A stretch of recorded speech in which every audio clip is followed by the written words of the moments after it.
आज दिनांक 29 एप्रिल. श्रीराम जय राम जय जय राम. पैशाच्या आसक्तीत राहू नये. नमस्कार. आज दिनांक 29 एप्रिल. श्रीराम जय राम जय जय राम. पैशाच्या आसक्तीत राहू नये. कामवासना आणि पैसा ही दोन्ही परमार्थाला विघातक आहेत.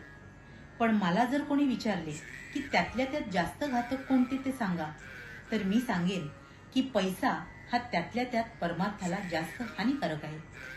पैसा हा भगवंताची निष्ठा फार कमी करतो.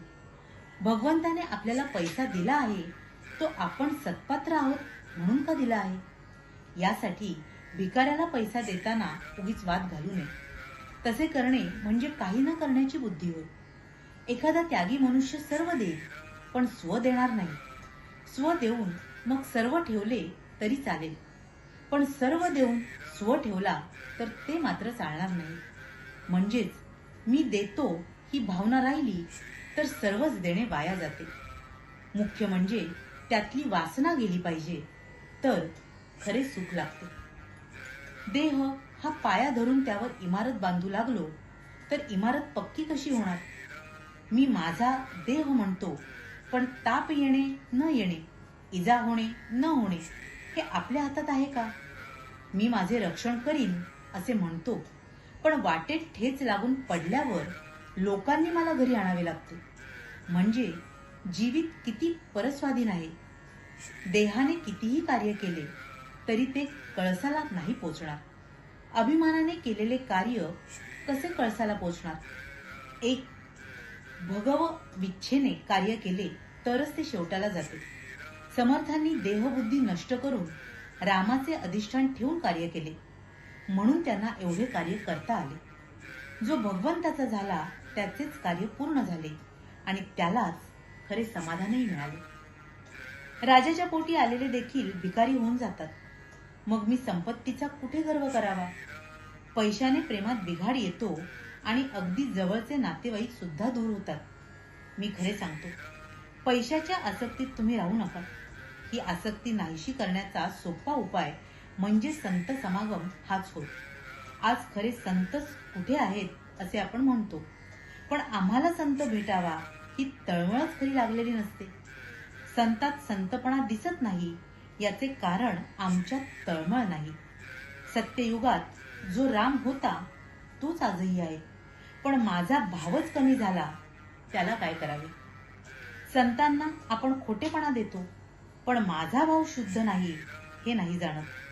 विषयात सुख आपल्या इच्छेप्रमाणे मिळत नाही म्हणून आपण संतांकडे जातो, पण संताला अर्पण करून घेण्याकरिता किती जण संतांकडे जातात.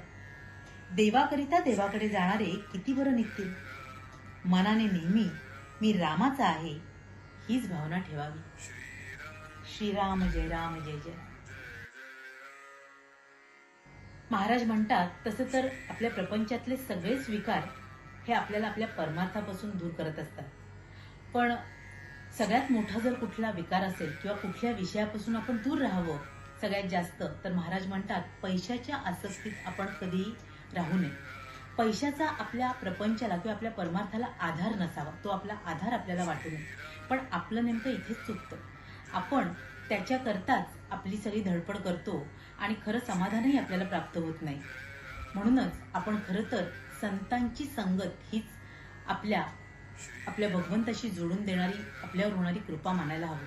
अशी संत संगती ज्यावेळी आपल्याला लाभते त्यावेळी ती खरी कृपा असते. मग असे संत आपल्याला आपल्या प्रपंचाला सुद्धा सहाय्य करतात आणि आपला परमार्थ साधायला सुद्धा मदत करत असतात. आणि खरं तर आपला प्रपंच नीटनेटकेपणाने करता करताच आपण आपला परमार्थही अतिशय उत्कृष्टपणे साधू शकतो. ज्यावेळी अशा संतांचं मार्गदर्शन आपल्याला लाभतं त्यावेळी आपण त्याचा जर फायदा करून घेतला तर. म्हणूनच असे संत ज्यावेळी आपल्याला नामासारखं सर्वश्रेष्ठ साधन देऊ करतात त्यावेळी ते आपण अतिशय तळमळीनं करणं गरजेचं आहे. मुळात आधी आपल्याला संतांवर विश्वास नसतो. असे संत आजकालच्या काळात आपल्याला भेटतील यावरच आपली श्रद्धा नसते. पण मुळात आपला भाव अडतो तिथे आपण विचार करतो का.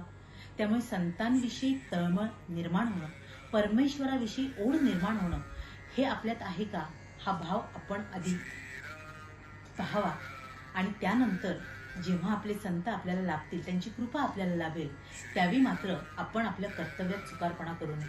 आपण त्यांनी सांगितलेल्या मार्गानं जावं आणि आपल्या परमेश्वराची प्राप्ती निश्चितपणे करून घ्यावी. यातच आपल्या आयुष्याचं खरं कल्याण आहे. अशी ही कृपा तुम्हा आम्हा साऱ्यांना लाभो, हीच त्या गुरुचरणी प्रार्थना. तुम्हा साऱ्यांसाठी खूप सारी गुरु ब्लेसिंग्स. श्री स्वामी समर्थ. जय गुरुदेव.